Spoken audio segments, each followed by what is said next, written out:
चिंता से दूर रहने का तरीका। एक राज्य में एक राजा राज करता था। उसके राज्य में धन धान्य की कोई कमी नहीं थी। राजा और प्रजा अपना जीवन बहुत ही खुशी से जी रहे थे। लेकिन एक वर्ष उस राज्य में भयंकर अकाल पड़ा।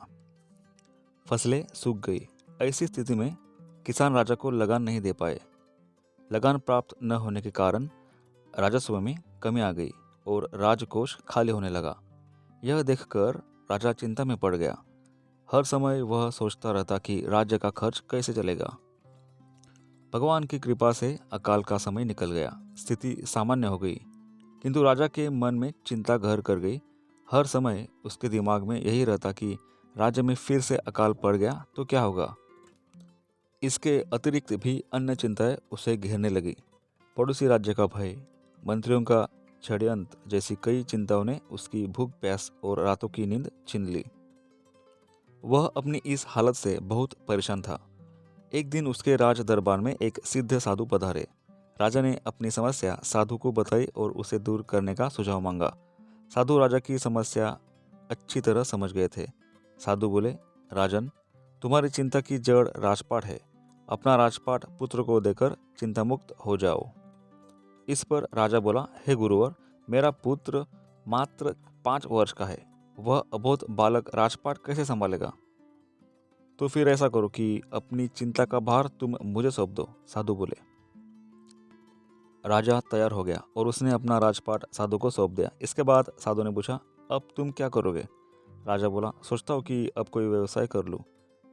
लेकिन उसके लिए धन की व्यवस्था कैसे करोगे? अब तो राजपाट मेरा है, राजकोष के धन पर मेरा अधिकार है।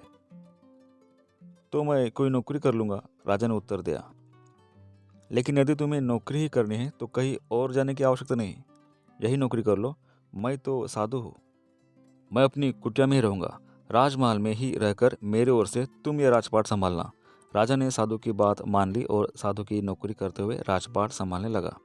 साधु अपनी कुटिया में चले गए। साधु कुछ दिन बाद राजमहल आए और राजा से भेंट कर पूछा, कहो राजन, अब तुम्हें भूख लगती है या नहीं? और तुम्हारी नींद का क्या हाल है? हे गुरुवर, अब तो मैं खूब खाता हूँ और गहरी नींद सोता हूँ। पहले भी मैं राजपाट का कार्य करता था, अब भी करता हूँ। फिर ये परिवर्तन कैसे? मैं समझ नहीं पा रहा हूँ। राजा ने अपनी स्थिति बताते हुए प्रश्न भी पूछ लिया। साधु मुस्कुराते हुए बोले, राजन, पहले तुमने काम को बोझ बना लिया था, किंतु राजपाट मुझे सौंपने के उपरांत तुम समस्त कार्य अपना कर्तव्य समझकर करते हो, इसलिए चिंता मुक्त हो।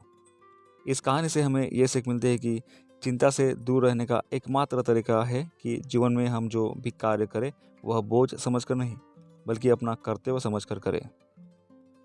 दोस्तों, ये कहानी आपको पसंद आई है तो कहानी को लाइक कीजिए और अपने दोस्तों के साथ शेयर कीजिए।